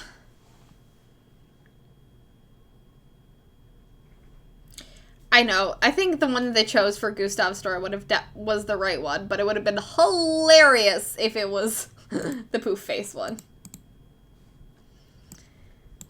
Alright, let's get our boy. Ash! Hello, my friend! Welcome back. We have a cat. Yes. Content warning, child death. It is sadly an inevitability in this game, but it is a thing. Content warning, child death. But also Ash is here. If you don't want to read about it, look at Ash. I will, and also mute the stream for just a second. Stanley is a wonderful 8-year-old boy who met Stella as he was losing his fight against a fatal disease. Cheerful and whimsical, Stanley is gifted with an analytical mind which allows him to crack one-liners and aphorisms. His wisdom makes full-grown adults blush in humility. Stan loves to experiment with all sorts of things and is always delighted when Stella is by his side. She plays with him and considers him like a real person, not underestimating him. To Stella, the very idea of someone like Stan being in palliative care represented an immense challenge. How could such a gentle, innocent and young soul end up in her ward? This difficult grasp with a heartbreaking reality is portrayed in the world of Spiritfarer by the unusual way in which Stan winds up on the boat. Stan is, at first, a seed fished from the sea. He then must be planted in the garden, where he grows and is eventually plucked from the ground. As the youngest patient Stella ever had to take care of, Stan left an unforgettable imprint on her. He helped her realize that death can take many forms, and that wisdom and peace of mind can be found in the most unusual patients. That's actually really, really, really, really sweet. The fungal nature of Stan is also a testament to this difference, as well as his peculiar forearms, which help put more emphasis on the unbelievability of his character. To add a more personal touch to the character, the drawings Stan makes of Stella and some passengers have been made by a real 6-year-old boy by the name of Hector, who is a team member's son. Oh my god. They put a real child's art in this game. Oh my gosh. Hector, if you're out there, we love you.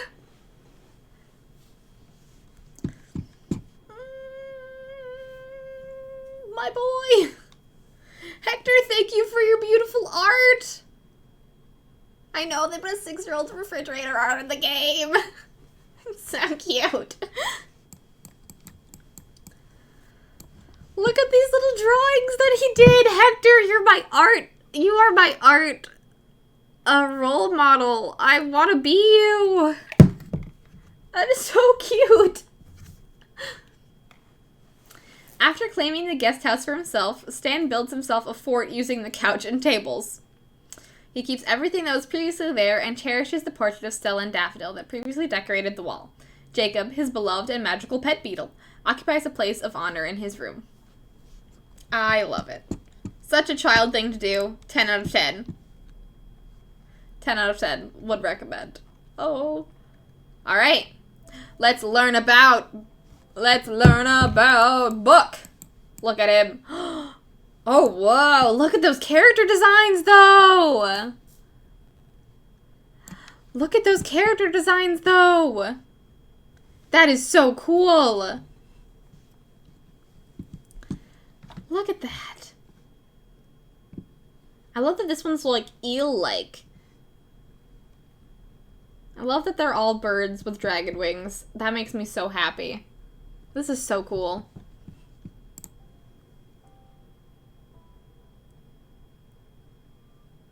I know, the far right one. Can you imagine that that's what Buck looked like? That'd be so cool.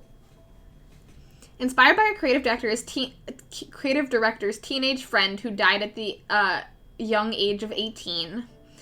Oh, Buck is an intriguing character and the only spirit who takes the form of a mythical creature. Ooh! I didn't know. Oh, he's a basilisk!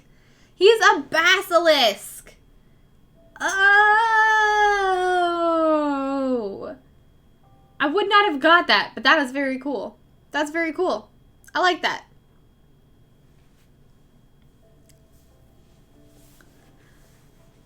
Buck has already taken his final...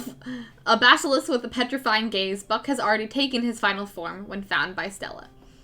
In a strange way, Buck has already passed on when Stella meets him. In Stella's life, Buck was her sister Lily's friend who died in his teenage years. Oh. Stella remembers Lily's recounting of many of Buck's after his death. Although Stella never actually met him in life, his story fascinated her, as well as the geeky personality Lily described when she talked about him. Buck's habits of escaping his reality through tabletop RPGs led Stella to believe, in a very peculiar way, that his attunement with the end of his life defined him. This made her fall in love with role-playing games, idealizing Buck in the process. To Buck, the game is of the utmost importance, as he is simply having fun while living in the denial of reality. Adorned with rue flowers, Buck bears the burden of sorrow and regret. His life was never fully lived, and it was never really within his grasp to do so. I know, Stella loved TTRPGs! Yes! Stella loves TTRPGs. You heard it here first, folks.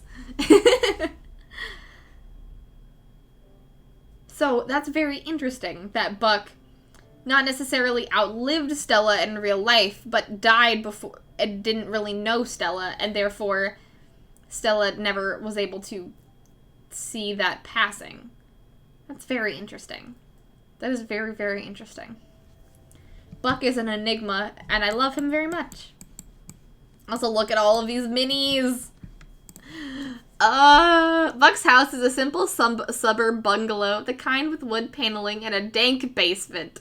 Dark teals and purples were used to evoke the design sensibilities of the 90s, as well as his love of all things magical, purple, and medieval green.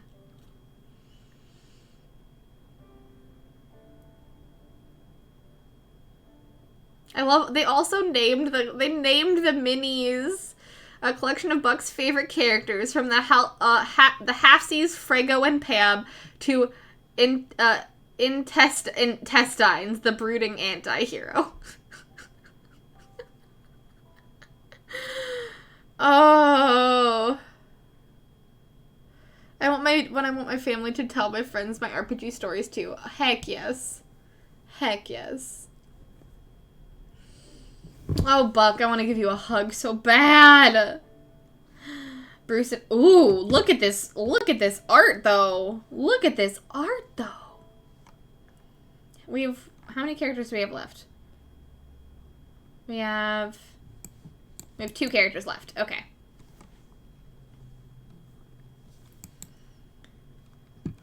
Look at them! Oh my gosh. Hello, art! I know, right? Bruce and Mickey were 2 very odd patients Stella encountered during her senior year as an end-of-life care nurse. Look at the little hummingbird just yelling at you over there. Mickey, an imposing and intimidating behemoth of a man, ends up in a coma after receiving gunshot wounds while in a car chase. His brother, Bruce, never leaves his side, accompanying him in the most extreme, dangerous, and illegal activities. The 2 of them are inseparable and, at Mickey's arrival in Stella's care, become a staple of the ward for many months. Bruce always talks on behalf of his brother, into now that Mickey simply is not there anymore. Incapable of coming to terms with the fact that his brother, while technically alive, is beyond salvation. Bruce keeps on making outlandish requests and angry comments, which merely shows his pain. In the Spiritfarer's world, Bruce, although a tiny hummingbird, carries his giant bull of a brother everywhere. Bruce is the one making requests to Stella. To her, Bruce and Mickey represent the strength of the fraternal bond, as well as how demanding and difficult patients can be sometimes. Mickey wears a fennel flower to represent forgotten strength, and Bruce a heliotrope, symbol of never-ending devotion. That's beautiful.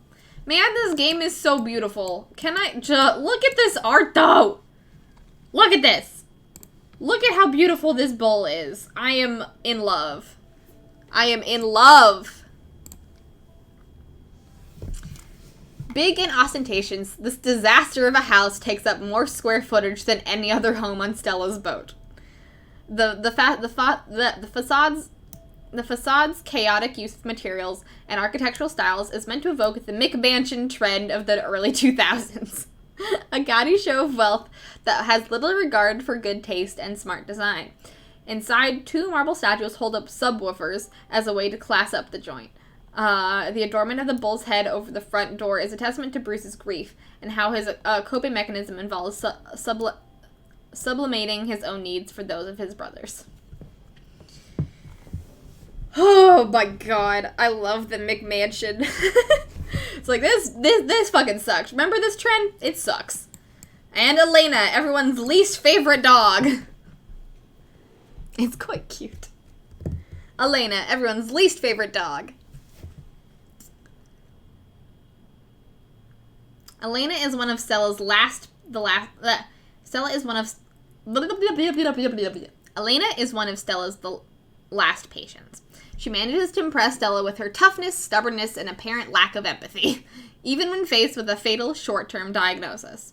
Extremely demanding and blunt, Elena is a teacher whose ideals are perfection, ambition, and obstinacy at any cost. Elena's solitary nature is shown by her cold appearance and the fact that she is represented as a slight hound betrays her competitiveness and yearning for excellence.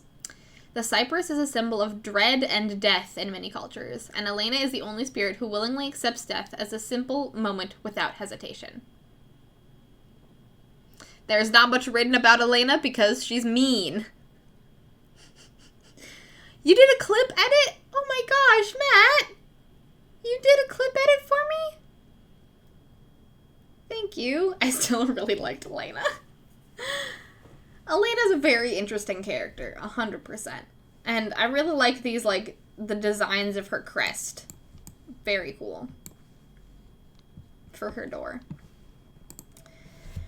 When brainstorming Elena's room, our biggest source of inspiration were nuns' bedrooms and dormitories, as they tend to have only essential furnishings, sparse and to the point. Elena's room reflects her no-nonsense approach to life, as well as her disdain for the unnecessary.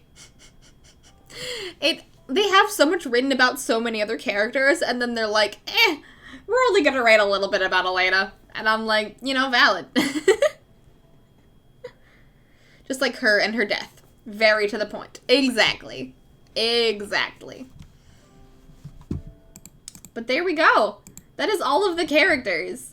There is so much more to discover in this art book. Like, I would absolutely love to go through it with you all much more. Possibly not in a streamed scenario, mainly just because I feel like there's so much, and it would probably be better to just sort of, like, maybe look through this in sort of a Discord call, though I do really want to go over the, like, sea dragons and the NPCs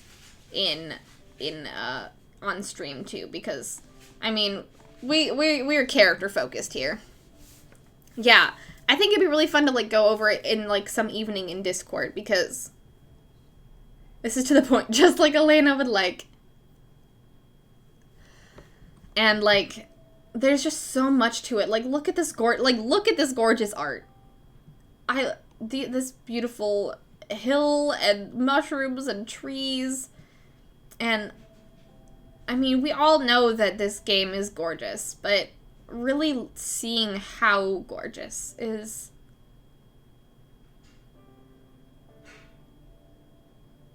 They've put so much work into this game, and it was amazing. Oh my god, look at that little Ghibli.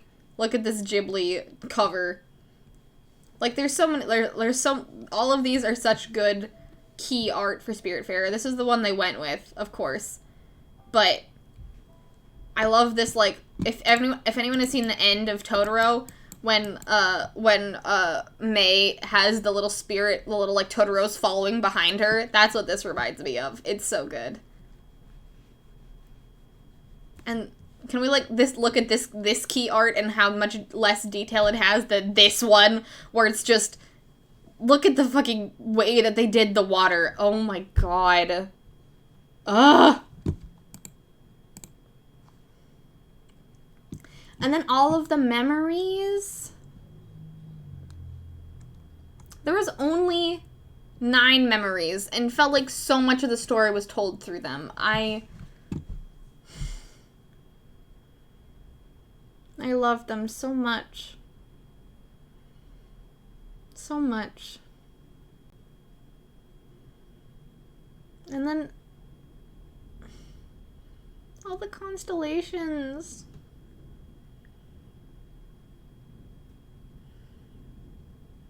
But yeah, I would really love to go over this similar, just some evening in Discord with you all, if y'all would want, because I feel like, I don't know, this feels much more of a, we went over, I think we decompressed a lot.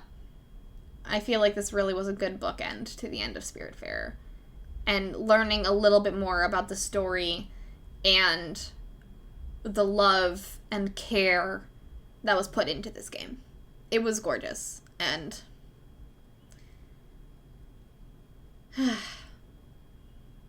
thank you all very much for coming on this journey with me. I really appreciate it. I really, really appreciate it. And these constellations kick my ass.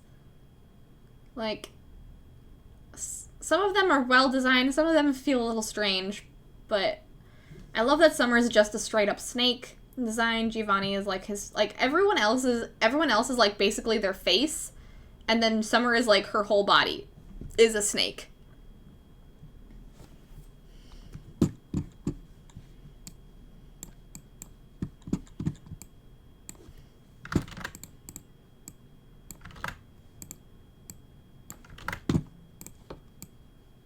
There you go.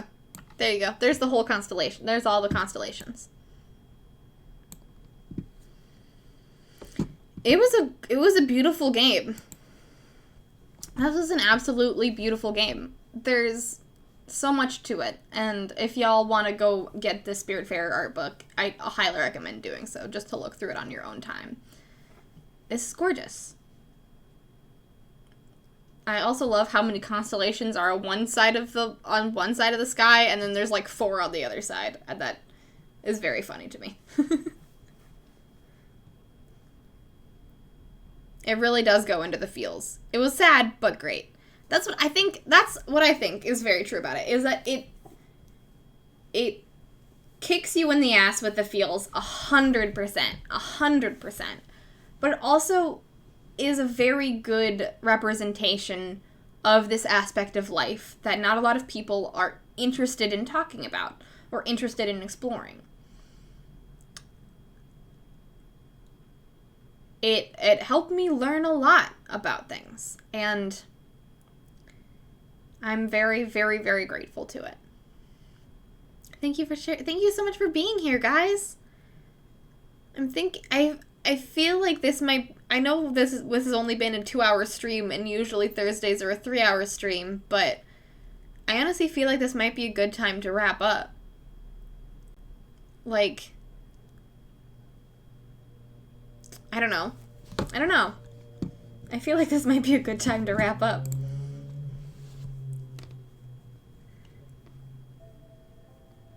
Just kind of let it sit. End on a win. It's also sad that it's not like a... It's also sad, but it's not like a bummer. It's not, my mood is ruined. It's like, wow, that was sad. Yeah, it's a cathartic sad. It's a cathartic sad. It's not a... My day is ruined. It's like my day and my life, and it like hurts. It's very cathartic. And I wish there was so much more media that was cathartic sad rather than gut punch tragedy, you know? Like, yeah, it's a good sad, not a gross sad, 100%. If Spiritfarer teaches us anything, then it's saying goodbye. So I would say we can say goodbye for today. That is well said. Well said, Haku. It is also still fucking gorgeous outside, so if we do end early, I might just, like, go lay in the grass for a while and contemplate life. Everyone, if we end the stream early, I want... Also, yes, because catharsis. Also, we could raid Amy. Amy Dallin? Is Amy Dallin streaming right now? I would love to raid Amy. Wait, I don't think we've raided Amy in a very, very long time. There's Death. Or Hades. His actual name is Hades. Hello. I'm actually going to read this. For the end of it, because this is a very cool thing that we talked about a lot. What else are backyards for?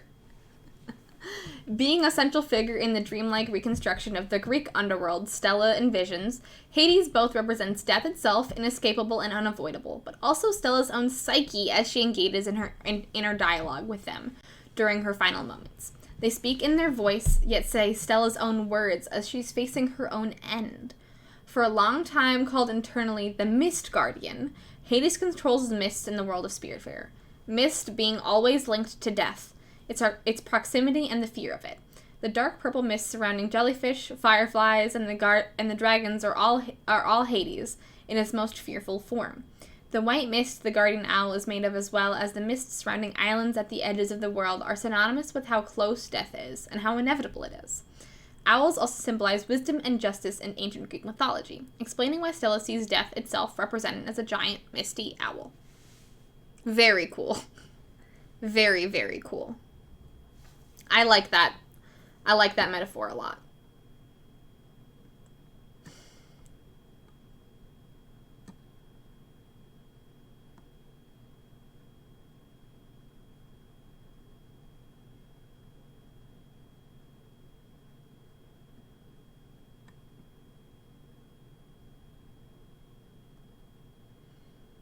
This is such a gorgeous game.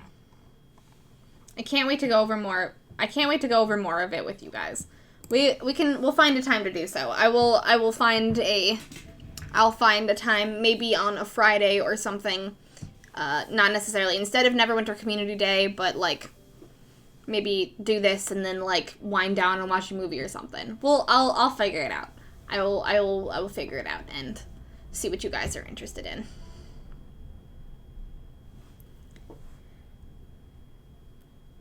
Thank you all very, very much for coming to the stream today. I had an absolute blast.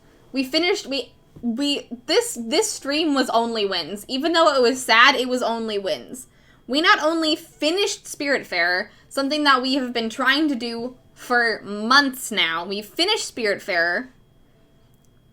We broke the curse on Thursdays. Legitimately, as we've seen, there's been no technical difficulties. None. Knock on wood. Ash blessed our stream. And we're ending early, and it's a beautiful day outside, and we got to look at this amazing art book and learn some more about this game. Only wins today. Only wins. Thank you so much for this amazing stream. If y'all want to, I think we could totally go raid Amy. If Amy is currently streaming, I'll go and check, make sure that, yes, good. My window capture doesn't change anything.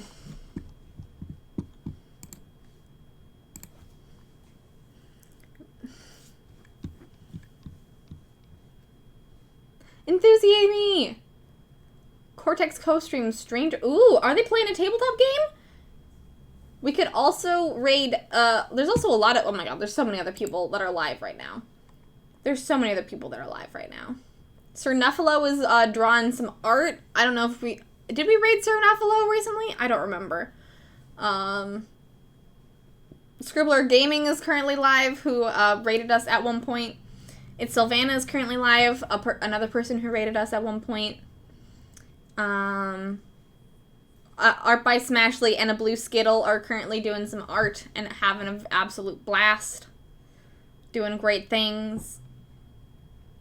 Margot Simon Art is doing stuff. A lot of really cool people doing a lot of really cool stuff. But, if y'all want to go raid Amy. Yes, we did. Okay, cool. Since it's an early end, I may hang out on Discord, shifty eyes at the rest of chat. Heck yeah.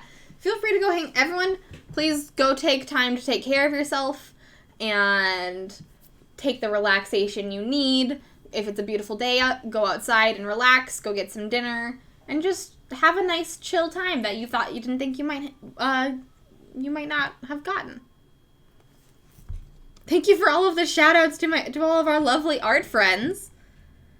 An important note, there are still 2 more DLCs coming out for this game this year, and while I don't know if Bree plans on streaming them, I highly recommend everyone to get the game themselves if they want to experience those additional stories. I am not sure if I will or not. We will see when they come out and what I'm feeling.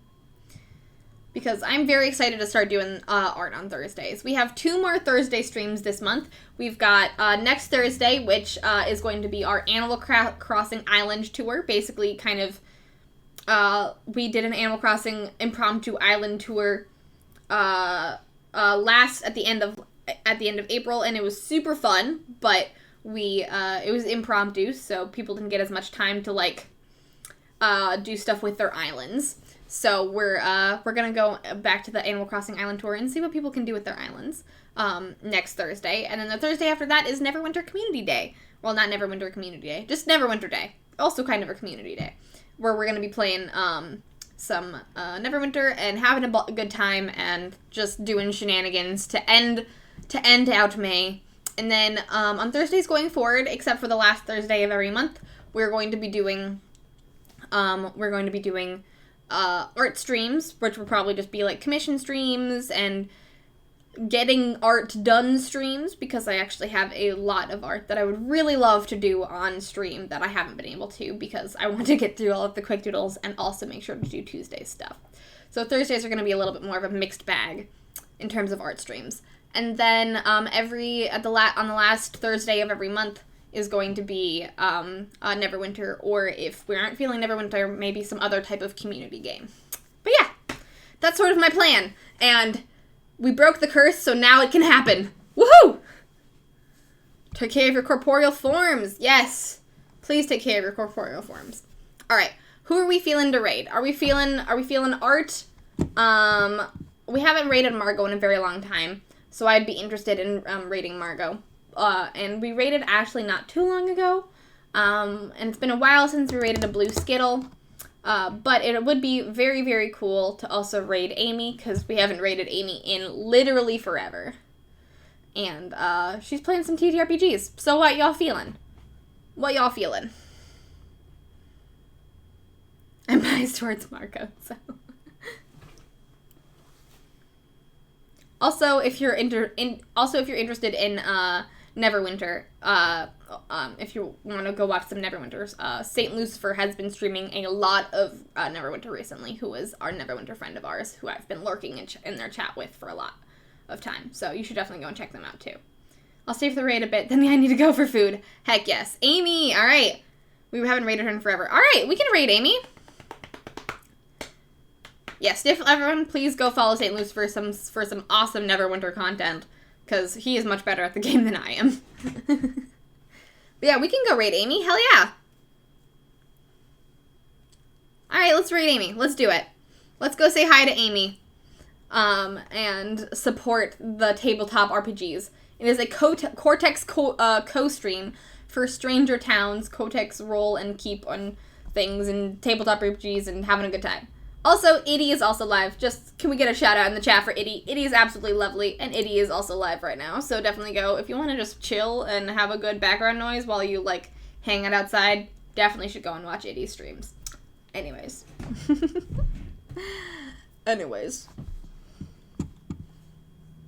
Yes, all the shout outs. Alright. I will see you all very, very soon. I'll see you all on Saturday for the 500 follower stream. So definitely make sure to come hang out with us for then. And until then, I hope you all have a very good rest of your day and a very good Friday, everyone.